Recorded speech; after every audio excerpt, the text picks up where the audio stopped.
Assalamualaikum warahmatullahi wabarakatuh. Selamat pagi sahabat mahasiswa. Perkenalkan, kami dari Universitas Bina Bangsa, jurusan Manajemen kelompok 6. Pertama-tama, perkenalkan, nama saya Rian Maulana dan di samping saya Alifiani Yulia Restiani, Deniwan Fitra Jega, Arya Febri Mauligina. Baik teman-teman, di sini kami mendapatkan tugas dari dosen untuk menjelaskan sistem akuntansi dan pengendalian internal. Apa sih sistem akuntansi dan pengendalian internal itu? Nah, baik teman-teman, tadi kita membahas tentang sistem akuntansi dan pengendalian internal. Apa sih pengendalian internal itu? Pengendalian internal itu adalah kebijakan dan prosedur yang melindungi aset-aset dari penyalahgunaan, memastikan keakuratan informasi bisnis, serta memastikan hukum dan peraturan yang berlaku telah diikuti. Yang selanjutnya saya akan menjelaskan tentang unsur-unsur pengendalian internal yang terdiri dari 5. Yang pertama itu ada lingkungan pengendalian. Yang kedua ada penilaian risiko. Yang ketiga itu ada prosedur pengendalian. Yang keempat itu adalah pengawasan. Dan yang terakhir atau yang kelima ada informasi dan komunikasi. Ya oke, selanjutnya tujuan pengendalian internal. Ada di situ: 1. Aset telah dilindungi dan digunakan untuk keperluan bisnis. 2. Informasi bisnis akurat. 3. Karyawan, manajer mematuhi hukum dan peraturan yang berlaku. Oke teman-teman, itulah tadi pengendalian internal. Ada pengertian, jenis-jenis, dan unsur pengendalian internal. Selanjutnya ada sistem akuntansi. Nah, di sini ada sistem akuntansi manual atau disebut buku besar pembantu. Nah, buku besar pembantu terdiri dari 2 jenis, yaitu buku besar utama dan buku besar pembantu. Apa sih buku besar utama itu? Buku besar utama yaitu buku utama yang mencakup seluruh akun-akun laporan, posisi, keuangan, dan laba rugi.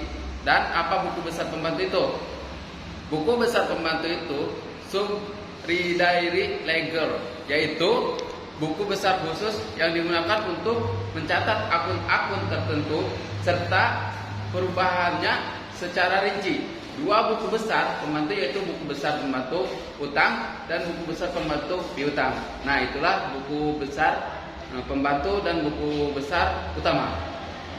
Nah, teman-teman, ada perbedaan buku besar utama dan buku besar pembantu. Perbedaannya, jika buku besar utama, sumber pencatatan jurnal khusus dan jurnal umum, postingnya secara kolektif biasanya setiap akhir bulan. Akun yang diposting seluruh akun. Dan jika dilihat dari buku besar pembantu, sumber pencatatan buku transaksi, posting setiap hari dan atau setiap terjadinya transaksi. Akun yang diposting piutang dan utang saja. Nah, selanjutnya ada di situ jurnal khusus. Jurnal khusus digunakan untuk transaksi dilakukan secara berulang kali. Nah, jurnal khusus terbagi menjadi 4 bagian. 1. Jurnal pendapatan. 2. Jurnal penerimaan kas. Yang ketiga, jurnal pengeluaran kas. Yang keempat, jurnal pembelian.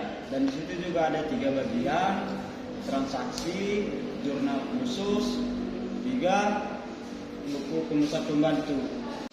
Nah, ada 3 tadi kelanjutannya: transaksi, jurnal khusus, dan buku besar pembantu. Satu itu transaksi pendapatan jasa diperoleh secara kredit. Yang kedua, jurnal khusus, jurnal pendapatan. Dan ketiga, jurnal besar pembantu. Di situ buku besar pembantu piutang usaha. Yang kedua, transaksi penerima kas.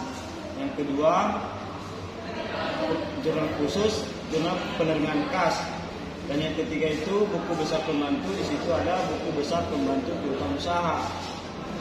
Transaksi ketiga, pembelian secara kredit, jurnal khusus, jurnal pembelian. Dan yang ketiga, buku besar pembantu utang atau usaha. Nah, transaksi yang keempat, pembayaran kas. Dan yang keempat, jurnal khusus, jurnal pengeluaran kas. Nah, dan buku pembesar pembantu, di situ ada keempatnya, buku besar pembantu utang usaha. Baik teman-teman, Jadi kesimpulan dari materi pengendalian internal adalah rencana dan semua cara yang diterapkan perusahaan untuk melindungi aset atau aktiva, menjaga akurasi dan kepercayaan data akuntansi, meningkatkan efisiensi dan kepatuhan terhadap kebijakan manajemen perusahaan. Baik, terima kasih. Kurang lebihnya mohon maaf atas penyampaian materi kami. Bila ada kata-kata atau materi kami kurang tepat, jangan lupa like and subscribe. Jangan lupa komen juga di bawah.